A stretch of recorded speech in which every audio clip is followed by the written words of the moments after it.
Selamat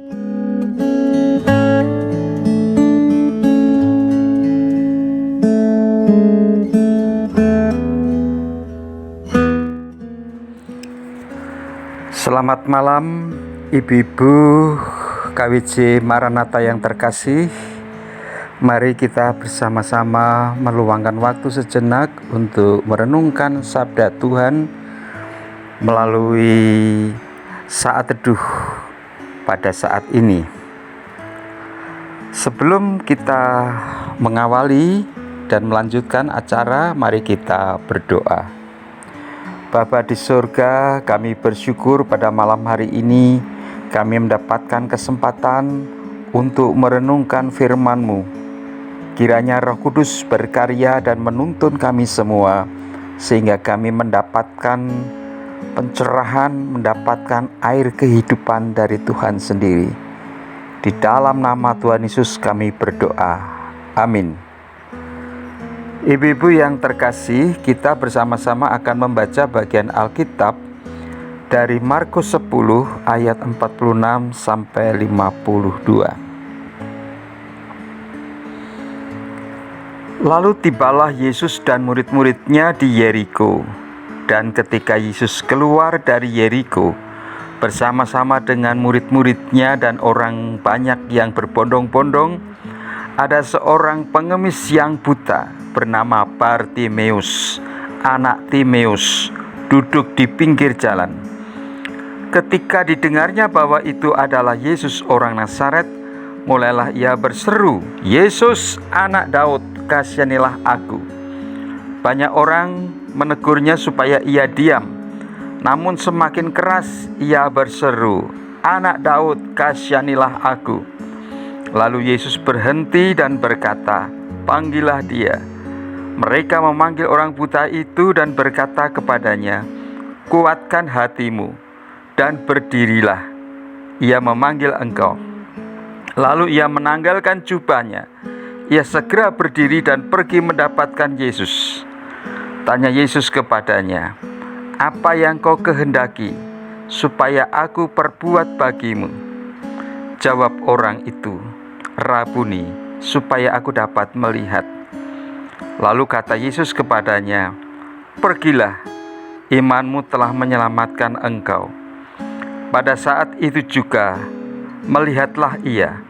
Lalu ia mengikuti Yesus dalam perjalanannya. Demikian sabda Tuhan.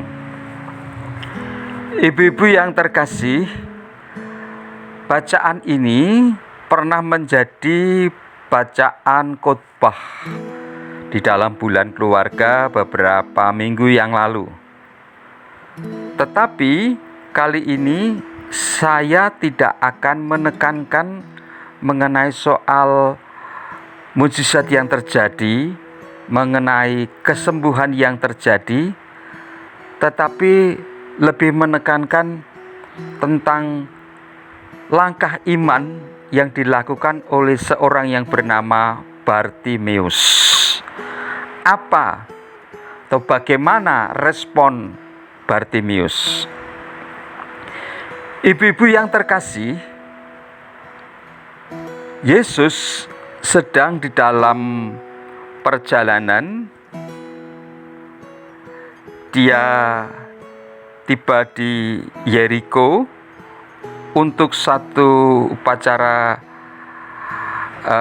keagamaan, dan Yesus sebagai tokoh yang sudah mulai dikenal dan berwibawa, bukan saja diikuti oleh murid-muridnya, tapi juga diikuti oleh banyak orang. Sehingga di sini dikatakan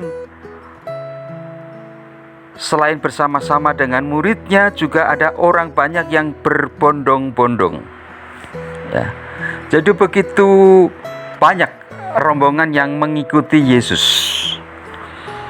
Nah, di antara rombongan yang begitu banyak, bahkan menurut penjelasan penafsir, dalam situasi seperti itu juga banyak orang berdiri di sepanjang jalan. Ya, mereka di sepanjang jalan menuju ke bait Allah itu dipenuhi dengan orang-orang. Salah satunya dikatakan di dalam Alkitab, ada seorang pengemis buta bernama Bartimeus. Ya. Bar itu artinya anak. Jadi kalau untuk orang Yahudi mendengar kata Bartimeus itu sudah jelas bahwa dialah anak Timeus. Tetapi yang jadi masalah dan yang menarik bahwa nama itu disebutkan di sini. Ya. Tidak cukup ada seorang yang buta, atau seperti di tempat-tempat lain ada seorang perempuan yang sudah sakit pendarahan selama 12 tahun. Ada pula kisah ada seorang yang lumpuh. Tapi di sini disebutkan namanya. Itu artinya ada hal-hal yang istimewa dari seorang buta itu yang bernama Bartimeus. Bartimeus sebagai orang yang miskin dan buta menghadapi banyak kendala ketika dia akan memasuki ritual keagamaan, apalagi memasuki bait Allah. Dari kondisinya yang sudah buta itu, orang-orang Yahudi juga beranggapan bahwa ini adalah orang yang dihukum oleh Tuhan. Tapi dengan matanya yang buta itu juga dia sebetulnya sangat terbatas geraknya. Sudah itu miskin pula. Ya. Sebagai orang yang miskin, tentu status sosial ini akan dijauhi banyak orang. Itu beberapa keterbatasan-keterbatasan yang dialami oleh Bartimeus. Nah, ketika Yesus lewat dan Bartimeus mendengar ada Yesus orang Nazaret, mulailah ia berseru, "Yesus, anak Daud, kasihanilah aku." Ibu-ibu yang terkasih, Bartimeus memang pernah mendengar kisah, mendengar berbagai hal tentang Yesus. Ya. Banyak sebutan-sebutan yang dipakai orang-orang terhadap Yesus. Misalnya Yesus orang Nazaret, ya. Yesus anak Yusuf, ya, dan sebagainya. Tetapi sebutan dan panggilan yang dilakukan oleh Bartimeus kali ini itu suatu panggilan yang langka. Yesus anak Daud, kasihanilah aku. Penyebutan anak Daud dipahami orang Yahudi itu sama dengan penyebutan Mesias. Penyebutan Mesias saat itu para murid-murid Yesus itu sendiri belum mempercayai sepenuhnya dan belum mengikrarkan. Jadi para murid itu sendiri sebetulnya masih dalam proses untuk memahami kemesiasan Yesus. Tetapi aneh, Bartimeus memanggil, "Yesus anak Daud, ya, kasihanilah kami." Teriakan Bartimeus ini tentu mengganggu. Pertama-tama tentu mengganggu karena suaranya, ya, karena dia berteriak. Tetapi sebetulnya ada gangguan lain. Justru isi daripada teriakan itulah yang sebetulnya mengganggu banyak tokoh-tokoh agama yang hadir pada waktu itu, yaitu sebutan Yesus anak Daud, yang saat itu belum populer, yang saat itu belum banyak dikenal. Yesus anak Daud. Sesudah itu dilanjutkan dengan kata kasihanilah aku. Istilah yang dipakai adalah kasihan bukan dalam arti seperti pengemis yang mengemis di berbagai tempat dengan mengatakan kasihanilah saya, saya belum makan, saya butuh uang dan sebagainya. Bukan itu. Tapi ungkapan kasihan di sini itu sebetulnya ungkapan juga yang tertulis sama dengan di Mazmur, di mana ini satu ungkapan doa. Ya, seperti kita pernah mendengar istilah Tuhan kasihanilah. Ini ungkapan doa. Dan ini ungkapan yang dialamatkan ke alamat yang tepat. Diucapkan kepada Yesus yang dipahami sebagai Mesias. Teriakan ini tentu mengganggu mereka, para tokoh-tokoh agama, apalagi yang pada waktu itu sangat tidak menyukai Yesus. Oleh karena itu ia ditegur, ya. Banyak orang menegurnya supaya ia diam, ya. Bukan hanya 1-2 orang, banyak orang menegur, ya.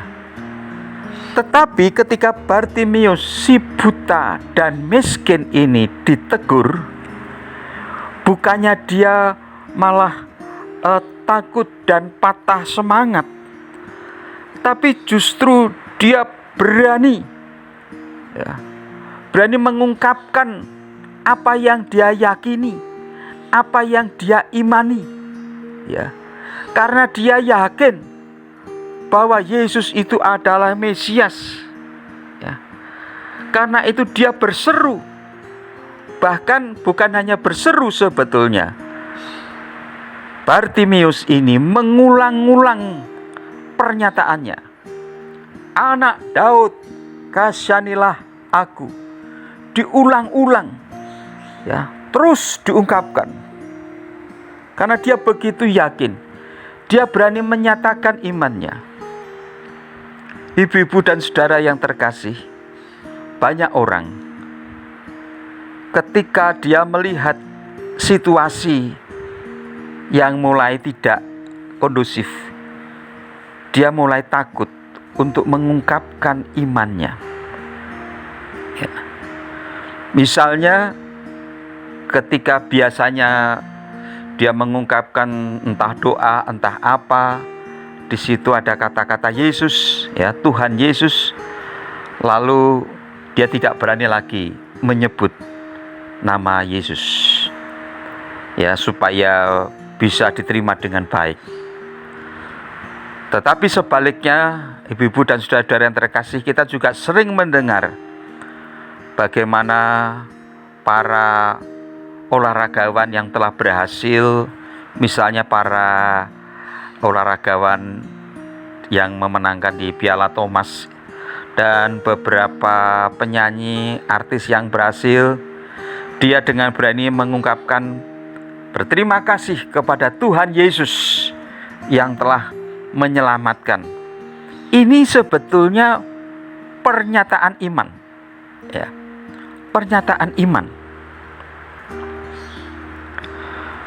Lalu Yesus berhenti dan berkata, Yesus memang memiliki urusan, memiliki tujuan. Tetapi pertemuan dengan Bartimeus itu ternyata bukan sesuatu yang kebetulan, Dan Yesus memang sudah mengerti hal tersebut.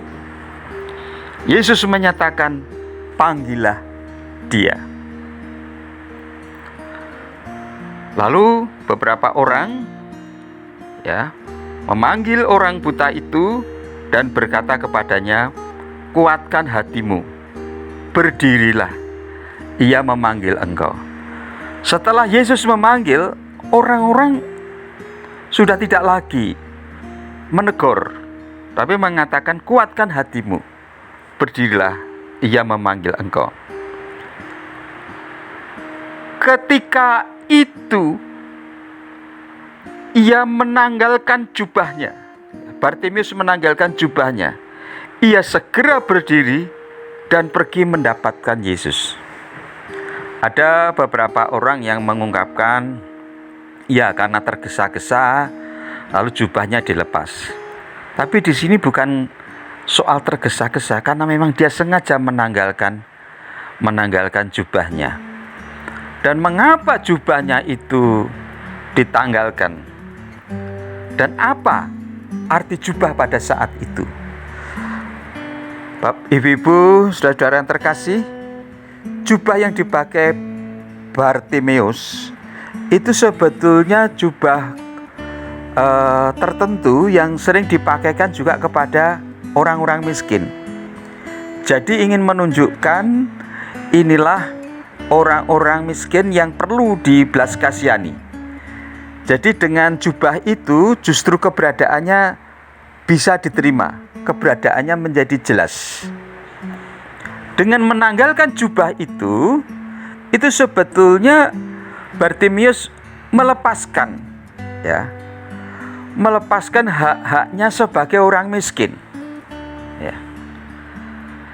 Bartimius belum mengalami kesembuhan. Bartimius belum melihat mujizat, tetapi dia berani melepaskan jubahnya. Dia berani melepaskan jubahnya, menanggalkan jubahnya, dan berdiri dan mendapati Yesus. Tanya Yesus kepadanya, apa yang kau kehendaki supaya aku perbuat bagimu? Jawab orang itu, Rabuni, supaya aku dapat melihat.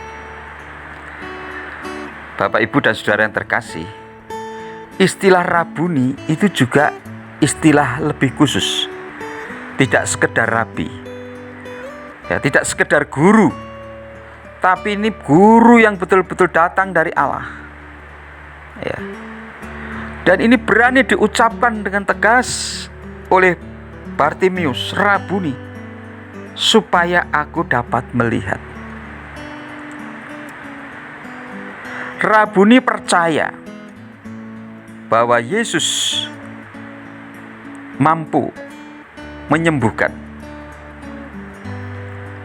Bagaimana dengan jawab Yesus? Lalu kata Yesus kepadanya, pergilah, imanmu telah menyelamatkan engkau. Yesus tidak menyatakan saat ini juga engkau sembuh. Yesus juga tidak memegang matanya, mengusap lalu supaya sembuh. Tapi Yesus mengucapkan, pergilah. Pergilah. Mengapa? Lalu kalimat di belakangnya, imanmu telah menyelamatkan engkau. Apa artinya? Bapak, Ibu, ibu-ibu, saudara-saudara yang terkasih, banyak orang mengharapkan mujizat. Banyak orang mengharapkan kesembuhan. Banyak orang mengharapkan rezeki. Dan ketika kesembuhan itu datang, ketika mujizat itu terjadi, ketika rezeki itu diberikan, dia senang. Tetapi kemudian ketika saat berikutnya dia menghadapi masalah lagi, dia ketakutan lagi, bahkan ragu-ragu. Ibu-ibu dan saudara-saudara yang terkasih, Bartimeus memiliki iman yang hidup. Kita melihat bahwa Bartimeus berani melakukan langkah iman. Dengan menyatakan imannya itu, dengan mewujudkan kepercayaannya itu kepada Yesus, dia melakukan langkah iman. Bartimeus bukan tipe orang yang menyatakan saya akan percaya jika saya akan mengalami, atau jika saya sudah mengalami sesuatu dari Tuhan. Ya. Bartimeus bukan tipe orang yang sudah nanti dulu, jubahnya dilepas nanti aja. Ya kalau saya sembuh. Kalau tidak, bagaimana? Tapi Bartimeus memiliki iman yang hidup. Apa artinya Bartimeus memiliki iman yang hidup? Sebetulnya di dalam iman yang dimiliki Bartimeus sendiri, Bartimeus sudah mengalami perjumpaan dengan Yesus di dalam imannya. Yesus sudah hidup dan menyatakan melalui imannya di dalam diri Bartimeus. Karena itu, inilah yang justru terpenting, yang perlu kita sadari. Bukan sekedar kita mendapatkan jawaban-jawaban doa, bukan sekedar mengalami mujizat, bukan sekedar mendapatkan rezeki, tapi apakah kita memiliki iman yang hidup, iman yang bertumbuh, sehingga semakin lama kita ini semakin kokoh, semakin teguh. Kita melihat banyak orang yang telah mengalami kesembuhan lalu sekedar bersuka cita begitu saja. Tetapi Bartimeus di sini dinyatakan pada saat itu juga melihatlah ia, lalu ia mengikuti Yesus dalam perjalanannya. Bartimeus menyatakan rasa syukur, ya, karena Bartimeus mengalami Yesus yang hadir di dalam imannya. Oleh karena itu, marilah kita meneladan Bartimeus yang berani melakukan langkah iman, memiliki iman. Jawaban-jawaban doa itu penting. Mujizat itu penting dan indah. Tapi lebih indah lagi ketika kita memiliki iman yang hidup. Karena dalam hidup kita akan menghadapi berbagai tantangan yang bisa bermacam-macam bentuknya, bermacam-macam modelnya. Maka ketika kita mengalami tantangan, mengalami cobaan, kita yang memiliki iman yang hidup akan menyatakan, saya sudah pernah mengalami karya Allah dan saya percaya Allah yang sama, Yesus yang sama, itu akan melakukan lagi, entah bagaimana caranya, tapi Yesus akan terus menerus melakukan. Inilah kepercayaan dari iman yang hidup. Biarlah kita semakin bertumbuh, bukan karena kita mendapatkan sekedar mujizat, tapi memiliki iman yang hidup. Tuhan memberkati kita semua. Amin. Mari kita berdoa. Bapa di surga, kami bersyukur jikalau kami boleh mendengarkan kesaksian daripada Bartimeus. Kiranya kami bisa mengalami seperti Bartimeus, yaitu memiliki iman yang hidup, sehingga hidup kami terus bertumbuh. Sekalipun tantangan begitu banyak, kami percaya Tuhan Yesus tidak pernah berubah. Dan justru iman yang hidup itulah yang membuat kami mengalami apa yang dikehendaki Tuhan. Di dalam nama Tuhan Yesus kami berdoa. Amin.